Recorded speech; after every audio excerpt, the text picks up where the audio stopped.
Merhabalar, Tarkan Özvardar ben. Bugün köpeklerde egzersiz programlarından biraz bahsedeceğim ve egzersiz programları içerisinde kardiyo ağırlıklı olan, ehemmiyeti çok yüksek olan bisiklet egzersizi ve bir köpeğin bisikletle gezintiye nasıl alıştırılacağı ve bisiklet egzersizinin köpekte nasıl oluşturulacağı üzerine bir videomuz olacak. Bu videoda ilk etapta hangi malzemeler kullanılacak, hangi ekipmanlar kullanılacak o önemli. Bir kere bisiklet egzersizinde köpeğin mutlaka kontrolünün sizde olması gerekiyor.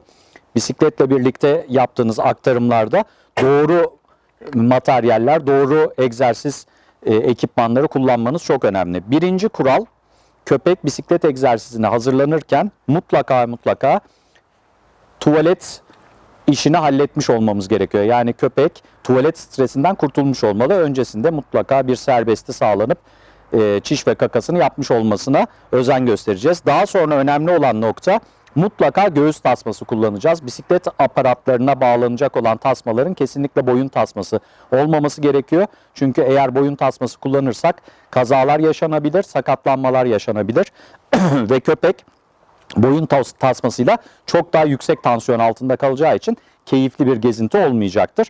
Dolayısıyla bu sakatlıkların yaşanmaması hedefi olarak göğüs tasması kullanacağız. Bu köpeğimizde de gördüğümüz gibi bir göğüs tasması aparatı kullanacağız ki köpek hiçbir zaman için boyun tasmasıyla stres altında ve tansiyon altında kalmasın bisiklet egzersizi esnasında.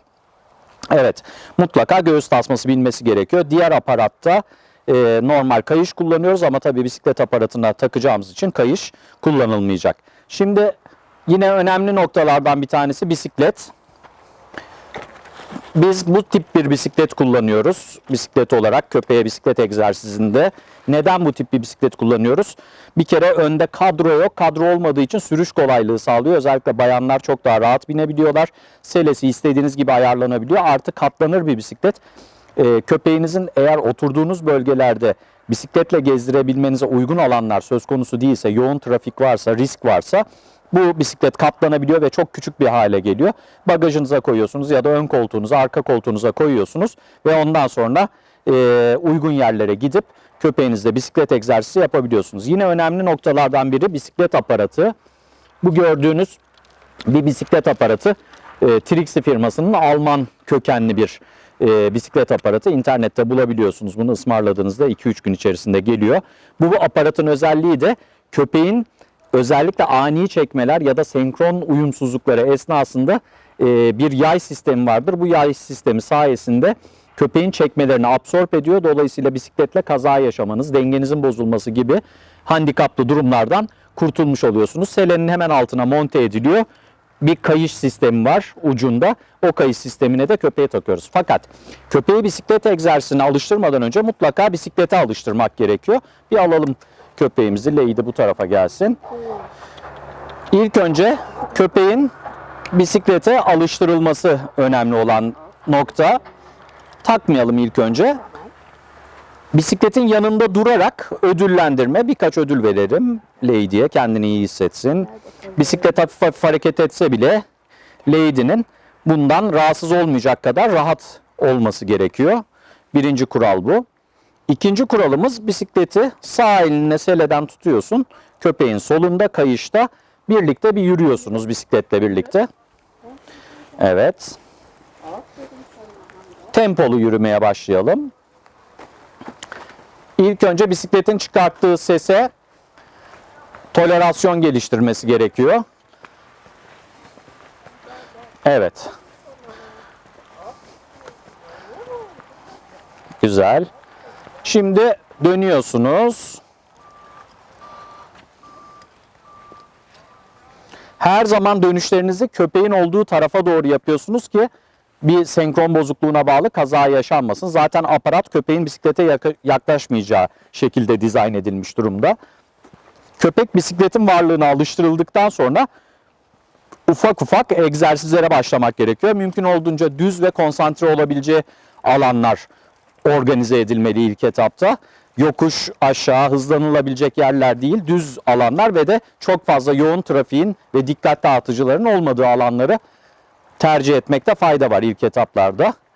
Tekrar bir dönüş yapalım. Tabii ki bisiklet aparatı her zaman köpeğin sizi solda izleyeceği biçimde organize edilmeli. Çünkü neden? Trafik kuralı yaya her zaman trafiği sağa alarak yürümelidir. Dolayısıyla bisikletle olduğunuz zaman da köpeğinizi solunuzda handle ederek trafikten uzak tutup korumanız hedefli. Duralım orada. Şimdi bisiklet aparatına alıştırma. Gel bakalım. Gel gel. Göğüs tasmamızı Gel. Gel. Gel. göğüs tasmamızı bisiklet aparatına organize edeceğiz.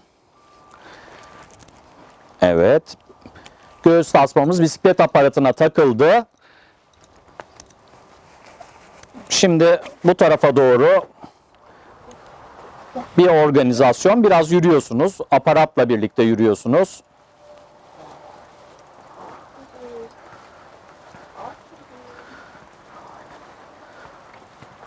Aparatla birlikte bir yürüyüş. Bir dönüş yapalım. Okey. Tekrar bu tarafa doğru hareket. Güzel.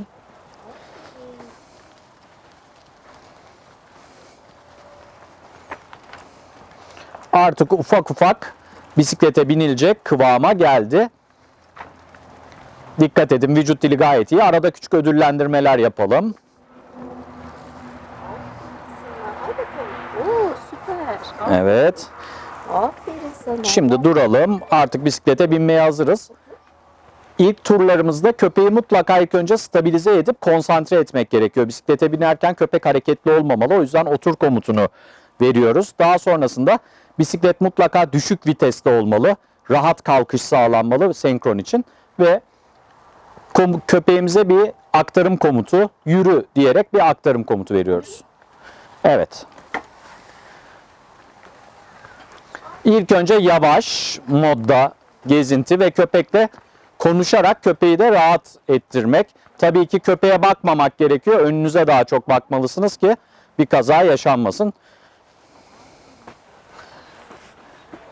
Evet. Şimdi bir dönüş görelim. Mutlaka dönüş köpeğe doğru olmalı. Bir kaza yaşanmaması hedefli. Evet. Tekrar devam. Köpek tecrübelendikçe hızı biraz daha arttırabiliriz ama hiçbir zaman 4 nala koşar pozisyon olmaması gerekiyor. Kardiyo oluşabilmesi için köpeğin tırıs pozisyonda koşması önemli. Hız yapmamaya özen göstermek gerekiyor. Yüksek hızla hem köpeği zor durumda bırakmamak hem de bir kazaya mahal vermemek hedefli. Bakın yine bir dönüş görelim şimdi. Hiç ayak koymadan bir dönüş. Köpek zamanla bu dönüşü kavrayacaktır. Gördüğünüz gibi hiç bisikletin önünü kesmedi. Senkronunu devam ettirdi köpek. Biraz daha hızlanabiliriz şimdi. Gel gel gel. Aferin sana. Evet, bisiklet egzersizi çok iyi bir kardiyo. Özellikle kilo problemi olan köpeklerde ya da hayvan sahibi egzersiz konusunda sıkıntılar yaşıyorsa, egzersize çok fazla vakit ayıramıyorsa ya da kendisi fiziksel olarak efor sarf etmeyi çok fazla istemiyorsa bisikletle çok güzel köpeğinize efor sarf ettirebilirsiniz. Bisikletin güzel tarafı köpekle birlikte senkronize hareket edildiği için hem duyarsızlaştırma çalışması yapmış oluyorsunuz hem kardiyo hem de kilo kontrolü ve egzersiz yapmış oluyorsunuz. Köpeğiniz ev içerisinde çok daha kararlı davranışlar şekillendiriyor. Bir çeşit spor. Aferin. Gel gel. Aferin.